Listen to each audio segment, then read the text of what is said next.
Alright, purihin ang Panginoon sa araw ng Sabat. Mga kapatid, gumawa tayo ng series about sa congregational singing, ang pag-awit ng kongregasyon, no? At nasa third lectures na po tayo, no? If you can remember, inaral natin sa lecture 1, why do we sing? Bakit tayo umaawit sa Diyos? Sa part 2, what we sing? And the part what we sing, nakita natin last time yung tatlong qualities ng isang kantang katanggap-tanggap sa Panginoon, no? Last time nakita natin na dapat ang kanta ay God-oriented, no? Kumbaga ang purpose at ang lyrics ng kanta ay gino-glorify ang Diyos at hindi yung tao, kanyang emosyon at ang kanyang mga nararamdaman, no? Maganda yon is bilang response song. Pero the song should glorify God kasi ang inaawitan natin ang Diyos, no? Hindi natin ginagamit ang kanta pang-akit ng mga unbelievers na maintay sila sa type ng song na kinakanta. Kasi we do not sing for them, we sing for the Lord. Nakita din natin last time na dapat tama yung doktrina na kinukontain ng mga lyrics ng kanta, no? Nakita natin yung mga certain examples last time like reckless love, no? Ano pa yung mga ibang kanta ng above all, unthought of me above all, na hindi siya kapuri-puri sa Diyos. Kasi ang kanta, naintindihan natin last time, ang purpose ng song para din siyang preaching. Nag-i-instruct siya sa atin. Nagko-communicate siya ng mga theological truths. So those theological truths must be faithful sa Biblia. At ang mga kanta nating aawitin, dapat din siya congregation-oriented. Hindi yung kanta na ginawa for commercialization, ginagawa for personal devotion. Kasi hindi nga siya personal yung kanta natin dito. No? Hindi siya puro more on I, my, di ba? Para kundi puro we. Pero may mga kanta din na sinabi natin na may mga I or my, like Solid Rock, no? My hope is built on nothing less, my, di ba? Pero ang disenyo ng kantang yon is para talaga sa kongregasyon at kinompose siya for the congregation, hindi para gumawa ng album, di ba? So, mahalaga itong mga bagay na ito. So, this time, nakita natin yung mga katangian, no? So, this time, ano yung mga kanta, no? Na acceptable sa Biblia, na pwedeng kantahin dito sa iglesia. And I believe, sa nakikita ko, lahat ng kanta na kinakanta natin, acceptable naman yun lahat. No? Wala naman, hindi ko naman to ginawa para i-critique yung ating mga kanta. Tama naman yung mga kanta natin. Pero mas maganda na palawakin natin, no? Ang ating kaalaman tungkol dito. So, i-inquire natin ang Bible, no? Para malaman natin kasi ang congregational singing, elemento ito ng pagsamba, right? Bilang elemento ng pagsamba, dapat regulative. Dapat galing sa prescription ng Biblia. Kagaya ng preaching, no? Dapat prescribed, nakabase din siya sa Biblia. So the same goes with congregational singing. So let's look at the text in Colossians 3:16. So let the word of Christ dwell in you richly. Hayaan na manirahan sa atin yung salita ni Kristo, no? Sa buhay natin. How? Teaching and admonishing one another in all wisdom by singing psalms. So nakikita natin, no, na hindi lang yung pagkanta natin, hindi lang siya vertical na inaalay natin sa Diyos. Kumakanta din tayo to one another. Kasi we are reminding them about the gospel truth, ang mga katotohanan na nasa kanta natin, by singing what? Psalms, no? And hymns, yung mga hymnal na kinakanta natin, di ba? And spiritual songs, mga Christian songs na spiritual in nature, hindi worldly, with thankfulness in your hearts to God. So, malinaw sa Biblia, mga kapatid, no? Iniutos ng Biblia kung anong uri ng mga awitin ang nararapat awitin sa corporate worship, no? Mga psalms, hymns, at mga spiritual songs. So, clearly, wala ditong mga rap, no? Yung mga Slipknot na mga metal, hindi yan pwede kasi hindi siya congregation-oriented, hindi siya singable by the congregations. So ngayon, itong si Brian Chappell, nagbigay siya ng interpretation sa kanyang commentary doon sa Colossians. Kung ano bang tinutukoy nitong Psalms, hymns, and spiritual songs. At itong sabi niya, the Psalms of the Old Testament, the Psalms referring down yung 150 chapters ng Old Testament book, no? So dinisenyo po yung Book of Psalms para kantahin, no? Diyan sila, yan yung songbook ng Israel habang umaawit sila ng mga awitin doon sa templo. Okay? Ang iba, hymns. Ito na yung mga kanta na nasa New Testament makikita, no? Kagaya nung Magnificat ni Mary, sinabi niya, "My soul rejoices in God, my Savior." Yung sinabi niya doon sa Luke, no? It's a song na kinakanta, which is called the Canticles, no? At marami pang mga songs sa New Testament na ginagamit din ng mga early Christians. And spiritual songs, mga personal songs daw to, of the heart that in the spirit-filling context are apparently an expression of the Spirit's ministry in the individual. So may mga kanta na ganito na may pagka-personal, kaya sinasabi ko, i-allow natin, may mga time na we allow the my I, no? Kasi may mga spiritual songs na testimony sa ginawa ng Diyos sa buhay personally ng isang tao. At kaya tumatanggap tayo ng contemporary. Okay? Kasi may categorization na nag-a-allow sa mga ganon. So, hindi exclusively hymnal lang tayo, hindi exclusively psalmody or psalms, hindi din exclusively contemporary. Pero by practice, no, minsan yung ibang mga churches, kahit din na sinasabi na exclusive kami sa mga contemporary, wala naman silang ibang kinakanta, puro contemporary na lang din, no? May iba din na hindi nila sinasabi na exclusively hymnal kami, pero puro na lang hymnal din yung kinakanta, right? So, may room for these three kasi prescribe ito sa Bible. Okay? So, sa kasaysayan, medyo matanda na to, no? Kaya nga ang last name niya, pansin niyo, Old. Si Hodges Oliphant Old. Sabi niya, ang doxology daw, yung mga hymn na kinakanta daw sa earliest Christians, back to the first century, they kept the psalmody and hymnody. Pag psalmody, mga kapatid, yun yung mga pag-awit ng Psalms, okay? Hymnody, pag-awit ng mga hymns. In a dynamic balance. So kung tatanungin natin, ano ba yung inaawit ng mga unang mga Kristiyano? Sinabi ni Hodges Oliphant Old, combination ng Psalms at saka hymns. Okay? So, siguro, nakakanta na ba tayo ng Book of Psalms? Hindi pa, right? No? So, siguro panahon na baka ma-persuade ko kayo na magdagdag ng Psalms, no? According to the scripture. So, sabi ni Paul S. Jones, ito yung isa sa standard libro sa Regulative Principle of Worship, sa Reform, okay? Sinabi dito na ang singing Psalms in worship is a biblical mandate. Kumbaga, command at literal siya na pinrescribe ng Diyos na awitin sa church, no? Not an optional activity. So hindi siya parang optional, pwedeng walang psalms, pwede merong psalms, hindi po gano'n, no? Singing psalms at ang daming text na paulit-ulit na sinasabi sa New Testament na kumanta ng psalms talaga, no? So whether psalms are sung as unison chant or parang chant ba yung pagkanta mo ng psalms, it's okay, basta psalm siya. Or four-part harmony with instrument ba or a cappella. Regardless kung paano nyo siya kinakanta, basta meron daw psalms. Okay? In a metrical form, yung parang hymn na may rhymes.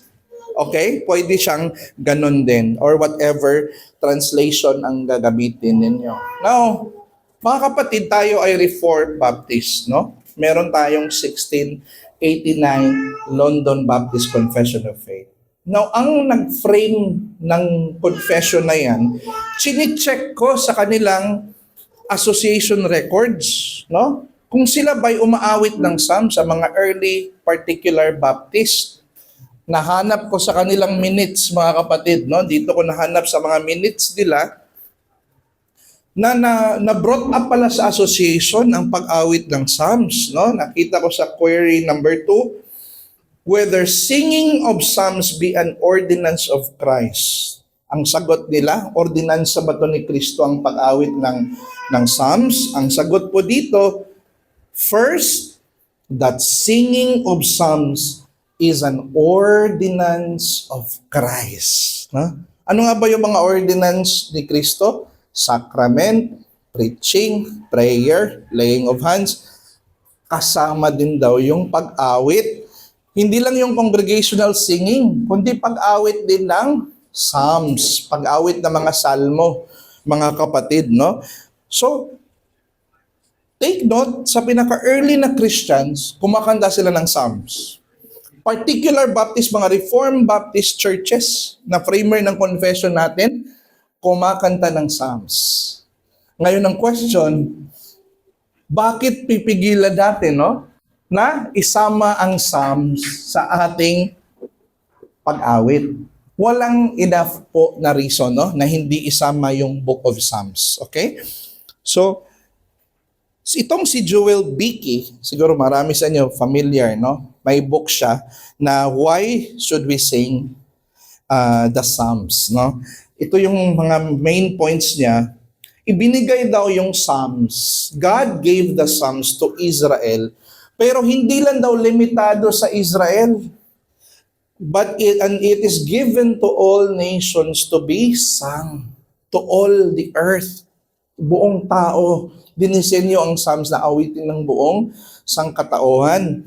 So Psalms 96:1, pansin nyo, oh, sing to the Lord a new song. Sing to the Lord all the earth. So buong mundo. Dito, all the earth din, all nations. Number 2, the Psalms reveal Christ in His suffering and glory. Papansin nyo sa Psalms 22 verse 1, my God, why have you forsaken me? Diba? It speaks about the suffering of Christ on the cross. At yung paghari ni Christ as a king, binanggit din sa Psalms 110 verses 1 and 2, the Lord says to my Lord, sit at my right hand until I make your enemies your footstool. Diba? Christ ascending to heaven, sitting upon the right hand of the Father, nasa Book of Psalms.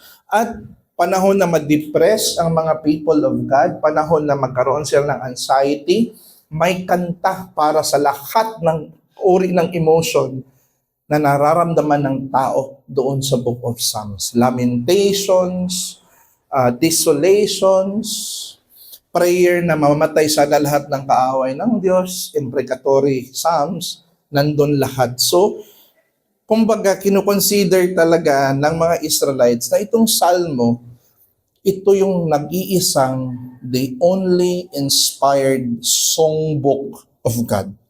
Na ang mga liriko nito hindi lang composed by human persons, but composed itself by God for His people, no?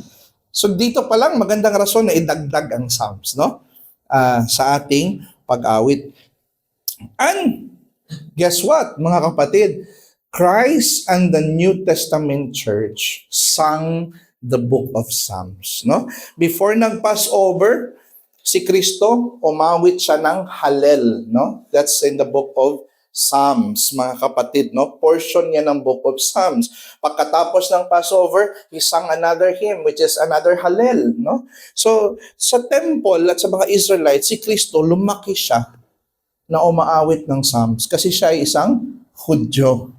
So, when we sing the Book of Psalms, we not only sing it to Jesus, but we sing it with Jesus, no? Kasi yun yung inaawit ni Jesus nung siya'y bata pa lang at inaawit din ng New Testament Church. So ngayon, Brother Jess, hindi ba yan kanta lang ng mga Israel? Hindi siguro applicable yan para sa church, para sa New Testament Church. Well, that's not right, okay? Look at the text, no? Sabi ni Bradley Johnson, 150 questions about the Psalter. The Apostle Paul commanded the churches of the Ephesians, mga iglesia sa Efeso, na awitin ang Psalms. Ephesians 5:19. And the Colossians, kanina teksto binasa natin, no? Singing with psalms, hymns, and spiritual songs. Now, to sing the Psalter and commented on the fact that the Corinthians, even ang Corinthian church, if anyone has a psalm, di ba? So James also commanded his readers to sing psalms. If anyone is cheerful, let him sing the psalms.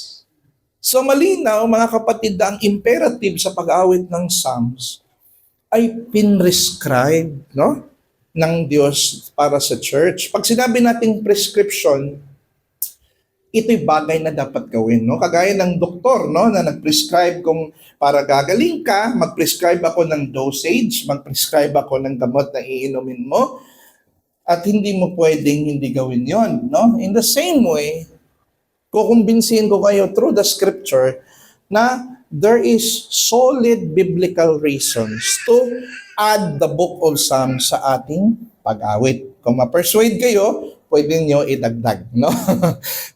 Depende sa inyong persuasion. Now, given na ang book of Psalms ay dapat idagdag, merong mga reform na mga kapatid natin na reform na medyo sa tingin ko baka extreme masyado, no? Para sa kanila, walang dapat kantahin sa isang iglesia kundi ang Book of Psalms lang. Bawal ang mga hymnal, bawal ang mga contemporary, dapat Word of God lang talaga. Exact Word of God, walang mixture ng komposisyon ng tao. Sila yung tinatawag na exclusive psalmody. But take note, mga respetadong theologian, respetadong churches, ito, mga brothers and sisters din natin sila kay Christ, pero iba yung kanilang interpretation dito. Sa kanila, hindi lang idagdag, kundi iyan lang, ano, ang kanilang kakantahin. So the Book of Psalms is the only inspired songbook for corporate worship singing. At guess what? Ang proponent nito, mga kapatid, no? It's no other than John Calvin, no? So si John Calvin, nilimit niya yung songs to be sung in the church to the Book of Psalms. Ito yung personal niya na posisyon. Personal niya na take ito na dapat Book of Psalms kasi regulative tayo. Huwag tayong magdagdag ng ibang lyrics. Ngayon, he advocated for the Reformed Church the strictures of metrical psalms. So ang ginawa niya, di ba, yung psalms kung babasahin mo, wala naman yung rhyming eh, no? Hindi yan nakamulti or nakarhyme sa end, no? Ang psalms. So ang ginawa nila, nirevise nila yung psalms na yung thought, nandun pa din yung thought, no? Nandun pa din yung sense, thought, pero nilagyan nila ng rhyming sa last para singable siya sa isang congregation. Okay? Kasi sa original Hebrew, meron talaga yung poetic na pagkasulat ang Psalms, pero hindi siya ganyan yung translation niya sa English. Eh. Hindi makukuha yung aesthetics ng kanyang literary art, no, na nasa Hebrew. So kaya ginawang metrical Psalms. Siguro mamaya i-demo natin, mga kapatid, no? I-demo natin ang pag-awit ng psalmody para matry natin, no, kung maganda ba siya o hindi. I'm sure maganda siya. So, itong si John Calvin, ito lang yung problema, no? He forbade instruments. Ayaw niya ng may mga instrumento, no? Kagaya ng piano, organ, sitara pa tawag na nung time ng mga string instruments and whatnot, no? Para sa kanya, ang itong mga instrumento na ito, wala itong prescription sa Bible.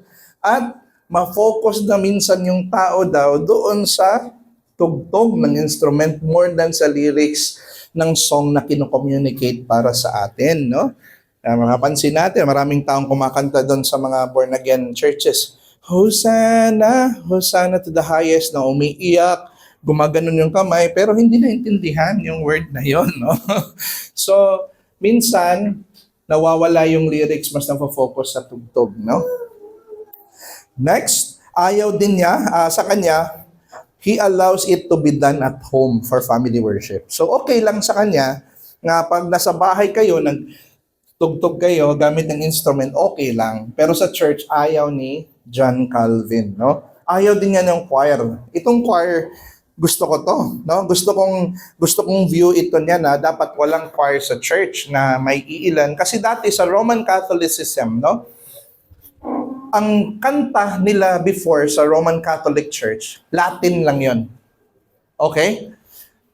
Ang nakakaintindi lang ng Latin yung mga clergy, yung mga nasa higher position ng church. So ang mga membro doon sa kanilang iglesia, nakikinig lang sa mga Latin na kinakanta, na mga chants, no? So may certain choir sila lang, okay? Ay hindi po ganon, no? Kasi ang choir po sa Bible, ang buong kongregasyon. No? Nakikita natin yun sa pag-awit ng buong mga angels na the whole congregation, the whole redeemed were singing. Hindi lang yung may grupo lang na tao na kumakanta. Siguro pag merong anniversary na hindi na timing sa Lord's Day pagkatapos ng benediction, pwede kayong mag-special number ng choir. Okay? Walang problema yon. Pero during sa actual service na may ilan lang ang kakanta, hindi po siya biblical. Sabi ni John Calvin sa view na ito, there is no other book in which we are more perfectly taught the right manner of praising God, in which we are more powerfully steered up to the performance of religious exercise than the book of Psalms. So, matindi ang mataas ang kanyang appraisal dito sa Book of Psalms na awitin. So this time, para magkaroon tayo ng demo, no? Kasi singing kasi yung topic natin eh. So maganda na i-demo muna natin, no? Kahit isang kanta lang. So si Ina, meron ba kayong instrumental sa Amazing Grace? So ang gagamitin natin, Psalms 3, no? Metrical Psalms ito mga kapatid. And meron tayong collection dito. Binigay ni Sister Loris, no? Pwede niyong idagdag. Kinumpile niya talaga yan doon sa US, no? So, yan, okay. So, pwede na bang i-ano natin? Pwede po tayong tumayo lahat, no? I-practice lang natin yung kantang ito. Try natin.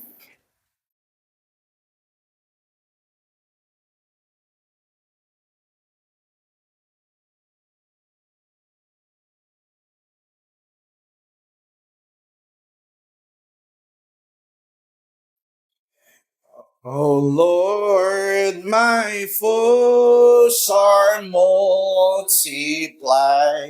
Against me many rise.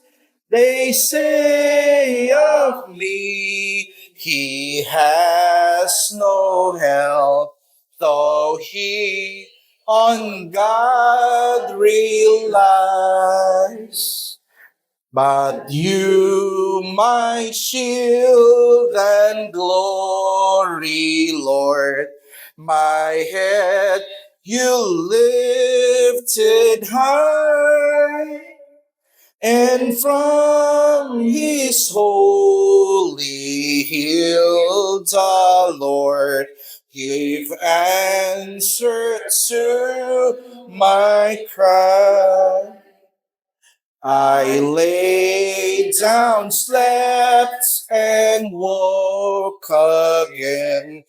The Lord sustains my life.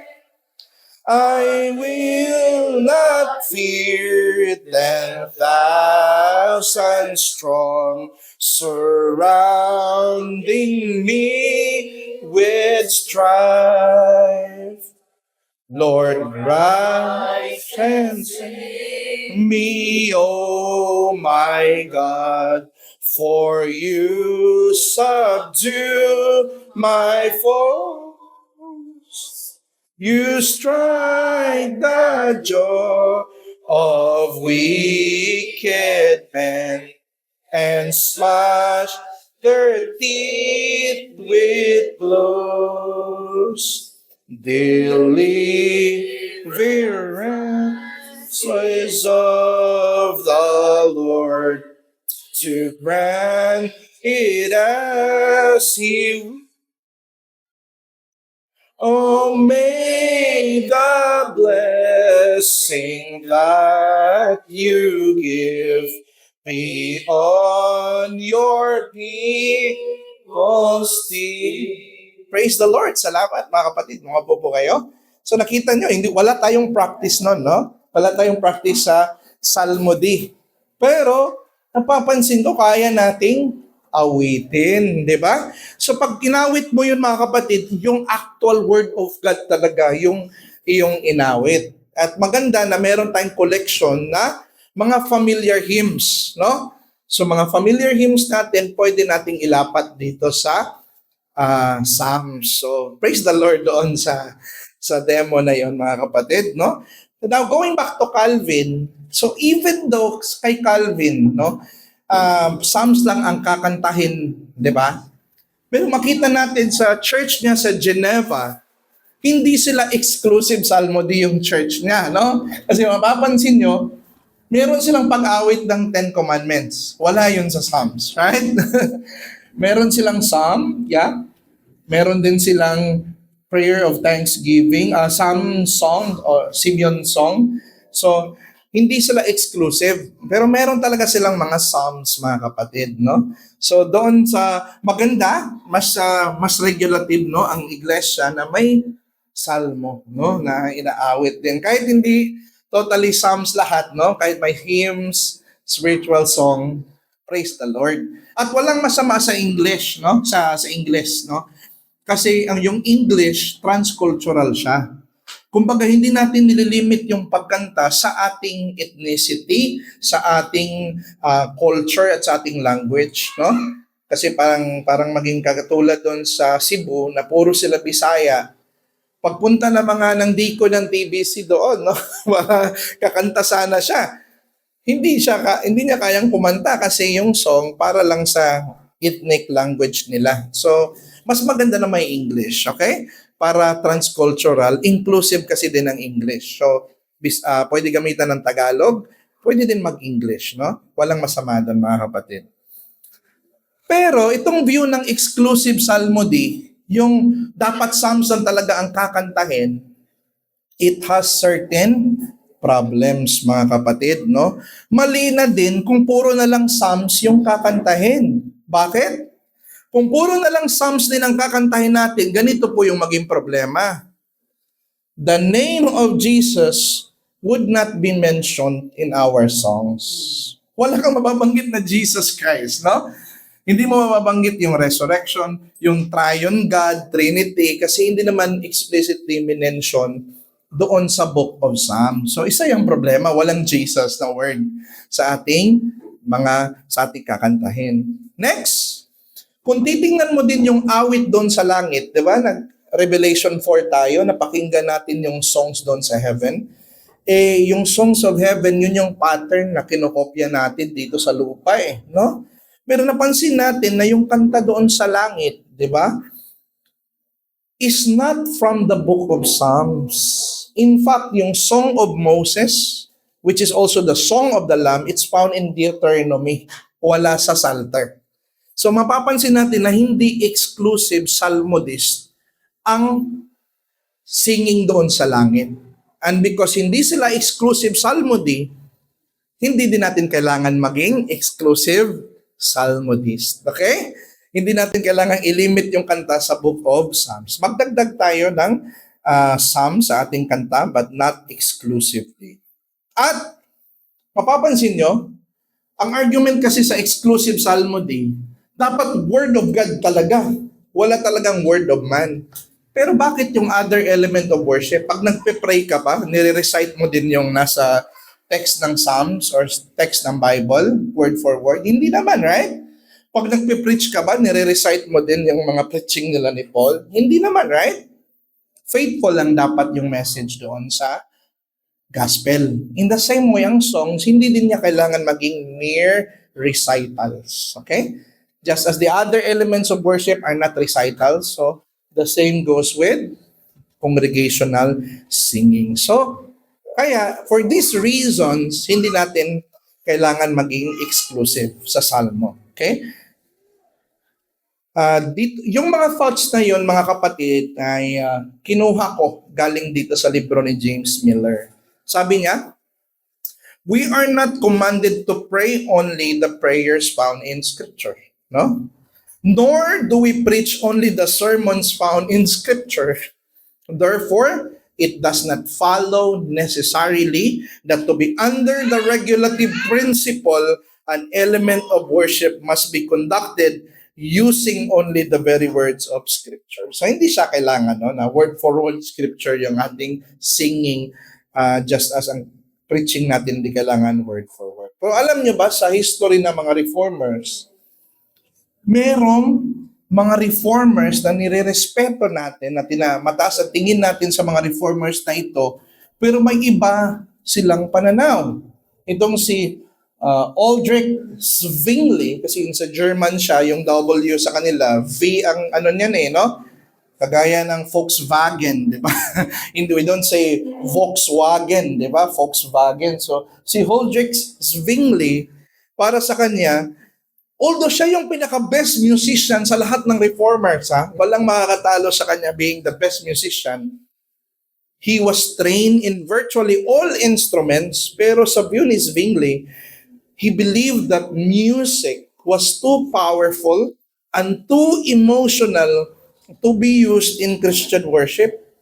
Kaya wala silang congregational singing sa view niya dito ni Aldrich Zwingli. And in fact, sa early part ng particular Baptist history, hindi din sila naniniwala na dapat may congregational singing dahil na-impluensyahan ni Zwingli. So not until dumating yung si Benjamin Keach, kaya nabalik yung congregational singing. So para sa kanya, no musical instrument, no choir, no congregational singing in his church. Okay? So medyo extreme na to. Kanina, exclusive psalmody, extreme. Sa kanya, wala talagang kakantahin, extreme din, no? So ganito tayo, we can appreciate theologians, but when they go against the scripture, we don't agree with them. Kasi Bible ang ating authority, hindi tao. Right? Pero ito na, mga kapatid, no? Tinatawag na hymnody, ang pag-awit ng mga hymnals, or kanina exclusive, inclusive psalmody. Ito yung current position ko, no? Na ang Psalms included sa mga hymnals, no? So, this view holds that the Psalms must be included along the hymns and spiritual songs. Kayo kumakanta na kayo ng mga contemporary, okay na yon, no? Part yun sa kumakanta na kayo ng hymns, no? Magandang dagdagan lang ng Psalms, no? That's the inclusive psalmody. So, sinong proponent nito? Ito yung maraming nag-associate kay Martin Luther na the Great Reformer. Siya yung nag-present ng sola fide, sola scriptura, di ba? Sa kanya nanggaling yung mga ganong belief. Siya yung na-known for that. Siya din yung naglagay ng 95 theses sa Diet of Worms, no? Nung kinontra niya yung indulgences ng Roman Catholicism. Pero guess what? Si Martin Luther, ang isang reformation na kanyang ginawa, no, na tumatak talaga sa kasaysayan, hindi lang about doon sa justification, hindi lang sa doctrine of salvation, pati sa congregational singing, mga kapatid, no? So, makikita natin itong mga hymns na ito, may mga hymns sa New Testament no? Kagaya ng Mary's Magnificat, Luke 1:46-55, Zechariah's Benedictus Dominus, Luke 1:68-79. Mga songs to na inaawit sa kasaysayan, no? The Angels Gloria in Excelsis, Luke 2:14, Simeon's Nunc Dimittis, no? So mga songs yan. Now, si Luther, sa time na puro exclusive psalmody, mga psalmody ang kinakanta ng mga Puritans, at saka yung mga ibang mga Christians, siya yung tinatawag, no, sa kasaysayan kasi siya ang nagbalik sa hymnals, no. He is called the father of the congregational song. So any Protestant that encourages the use of instruments, so kahit anong mga churches ngayon na gumagamit ng instruments, hymn singing, ano bang sikat na kanta ni Martin Luther kinompose? A mighty fortress, no, is our God, no? Reharmonization, part singing, improvisation, contrapuntal texture. Di ko na alam tong anong contrapuntal texture, no? Or psalms other than metrical ones is an ear of Martin Luther. So siya ang nag-compose ng baka thousands of hymns na ang kinumpose ni Martin Luther sa sobrang dami, no? Luther propagate the gospel and Lutheran doctrine through music, mga kapatid. Ganun siya ka-impactful si Martin Luther. So, dito na sa mga hymns, di ba? Alam natin yung hymns, anong kaibahan niya, no?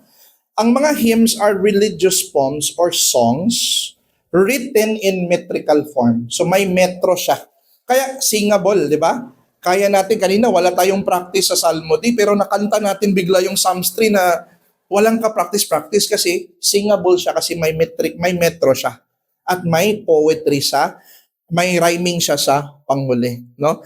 So ganito yung mga hymns na napapansin natin na kinompose ni Martin Luther at ang ibang mga kompositor. Pag sinabi nating hymnody, yan na yung pag-practice ng pag-awit ng mga hymnals, either composed by the early church or any pastor in the present for the purpose of congregational singing. So dapat ang kompositor nitong mga kanta, highly recommended na pastor talaga or churchmen na matagal na talaga nag-serve sa Panginoon at faithful.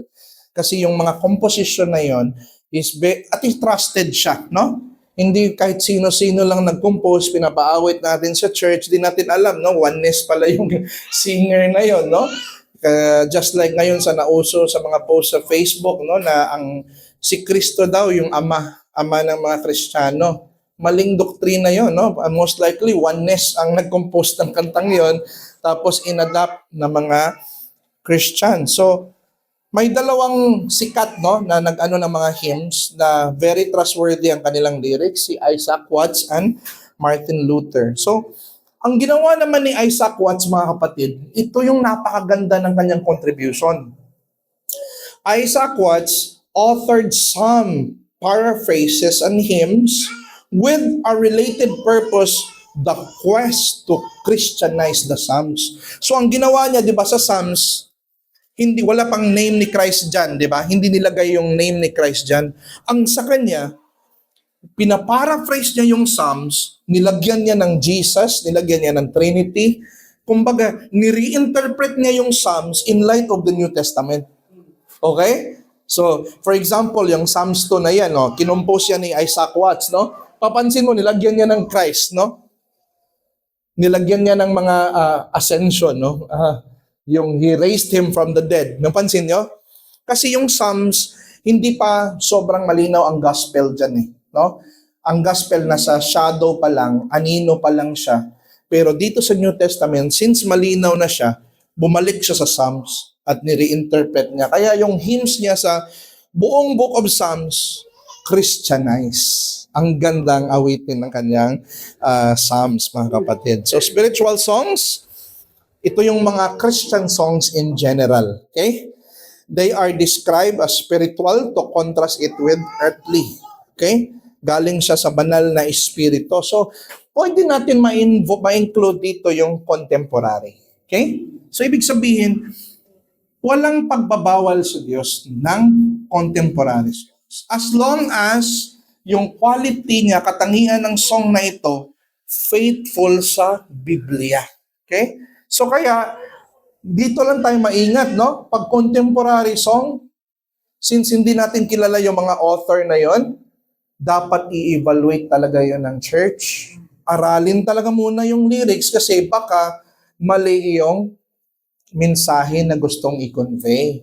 At aralin sino yung author nito. Trusted ba itong author na ito, no? Unlike sa mga hymns ni Martin Luther, mga early Christians, confident na tayo kasi this has been sung by many churches. Pero pag contemporary, dobling ingat, no? I-assess kasi ang song na kinakanta natin, nagbibigay tayo ng instruction sa church.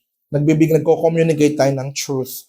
So, in modern times, meron tayong makanta ni Chris Rice, no? Sovereign Grace Music, mga maganda yon. Matt Papa, Matt Boswell, Bob Coughlin. So mga sound ito ng mga singer sa time natin ngayon. So pwede tayong kumuha ng pwede siya sa congregation. So kung paanong sinisikap nating iayon at patuloy na ireforma ang ating pangangaral at pagtuturo ayon sa salita ng Diyos, gayon din ang ating pag-awit. Huwag nating i-minimize yung importance ng congregational singing kasi elemento yan ng pagsamba, mga kapatid, no? Dapat din nating patuloy na ireforma ang ating mga awitin upang higit na maipahayag at maipakita ang katotohanan ng Diyos at ng Ebanghelyo. So dapat mag-grow din tayo, no, sa mga kanta na ating inaawit. So paano ba tayo maging familiar sa song, no? Pwede natin i-apply yung mga hymns or psalmody sa family worship. Kantahin together with the families. Maganda, meron tayong hymn of the month, no? Yun yung ginagawa ng mga writers ng libro na to eh. May hymn of the month yung church nila na yung hymn na yan, kinakanta sa buong month. Tapos another hymn of the month na naman para magiging familiar yung mga hymns na yun, okay? So, conclusion, ang Ebanghelyo ng Panginoong Hesukristo ang siyang pundasyon ng ating mga awitin. Kaya't ang siyang ating mga inaawit ay dapat mapuspos ng salita ni Kristo na masaganang nananahan sa atin. Huwag nating hayaang maging mababaw, makamundo, o malabo ang mensahe ng Ebanghelyo. Kasi kung ang kinakanta natin puro na lang repetition na mga mababaw na doktrina, no? Walang growth sa knowledge. Hindi tayo richly ma-bless ng Word of God kung puro lang mababaw. Parang hindi na kailangan ng contemplation. Pansin nyo mga kantang, I love you, I need you. Paulit-ulit. So anong na-communicate doon na doktrina na makapag-contemplate sa atin sa Ebanghelyo? 'Di ba? So mahirap siya. So sana mag-improve pa tayo nito, no, sa ating congregational singing. And I hope that you learn something. I intended na hindi masyadong haba ang ating Bible class, no, para ma-digest natin mga kapatid.